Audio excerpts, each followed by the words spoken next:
Hi everyone and welcome back to the Tasting Room. Happy St. Paddy's Day. We're sampling today an Irish whiskey, Connemara. This is the Cask Strength edition.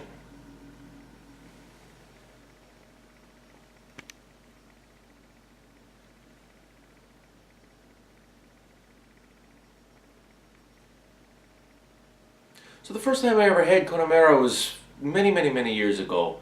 Back when I was just kind of getting into whiskey, just breaking into bourbon, still drinking like the lighter Irish whiskeys like Jameson, and one of my dad's friends at his work, who was from Ireland, was advising him that Connemara was, like the Cadillac of Irish whiskeys. It was one of the best, and so we got a bottle and we tried it, and I just remember. I mean, I had never had a peated whiskey before. This was my first, and I just remember it just being so horrendous. Just the peat smoke being so overwhelming. It like tasted like chewing on soggy ground. It was awful, and now many years later, as my tastes have developed, I mean, I love like a good Islay Scotch.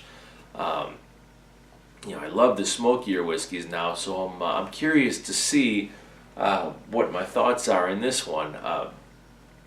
So I haven't done any prep work on this. As you can possibly see, the bottle is still full. The only thing I've done is I've taken off the wrapping on the top. So we're going to try this one together here. So the one that my dad and I got all those years ago wasn't the Cask Strength edition. It was the original. Unfortunately, the liquor store was out of that, so that's all right. We'll get a little more bang for our buck here anyway.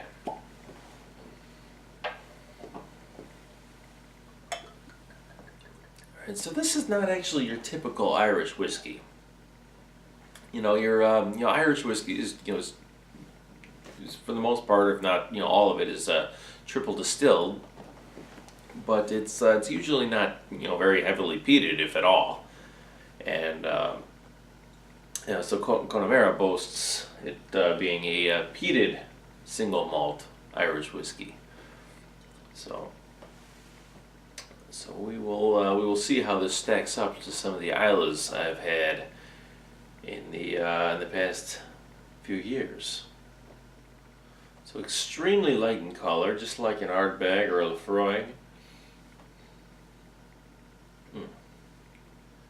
Maybe even a little lighter still. Almost looks like white wine in the glass. Definitely that apparent peat smoke. That so disgusted me when I was younger. I love it now.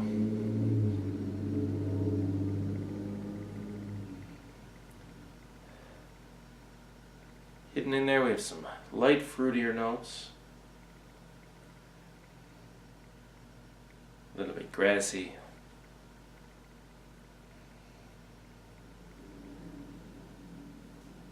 But really, no sweeter notes here, which is a little surprising.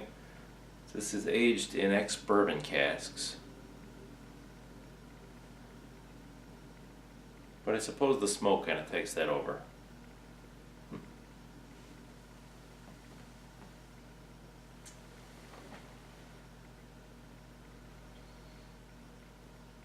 Okay, I have an intense smoke on the palate initially with the hint of vanilla. And then the palate is bombarded with spices.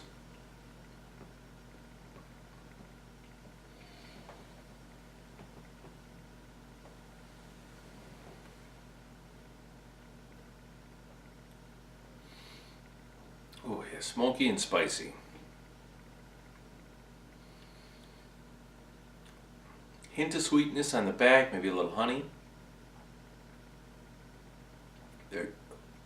There's that bourbon cask. Some more lighter fruit notes, very subtle. And then finishes with that smoke just carries through the whole whiskey, and finishes with a hint of oak.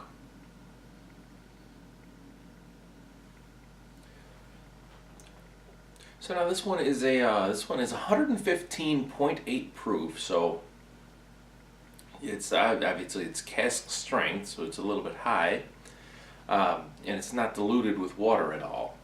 So I wonder if a drop or two of water might kind of mellow down the spices on that palate, help us pick out a couple more flavors. But all in all, not too bad. So the nose on this one had just a nice even smoke. Again, could have done with maybe one or two sweeter notes in there. We did have a little bit of fruit kind of hidden, buried in there. I think I'm going to give the nose 21 points. Taste on this one, the cask came through in it. We had some vanilla, some honey. Definitely, stuck with the peat smoke theme. We'll give the taste 22 points. You got to rate it a little bit higher, but those spices on the palate were just a little bit much. I think it kind of threw off the balance a little. The finish for this one, fairly long finish as those spices died down a little bit. Still with the whole smoky theme throughout, and then finished with a nice woody oakiness on the palate. I'm going to give the finish 21 points. The overall balance for this one I'm going to put at 19. So that's going to leave us with an overall score of 83 points for this Connemara Cask Strength. Well, thanks everyone for watching. I hope you enjoyed this video, and I hope you're having a wonderful St. Paddy's Day weekend. If you're not already a member to my channel, please remember to hit that button down below and subscribe to my channel. And after you do, remember to hit that little bell that pops up next to the subscribe button so you get notifications of new videos that come out. I do have one come out every weekend, and I'd hate for you to miss one. So go ahead and do that for me, and I'll see you again right here on The Tasting Room.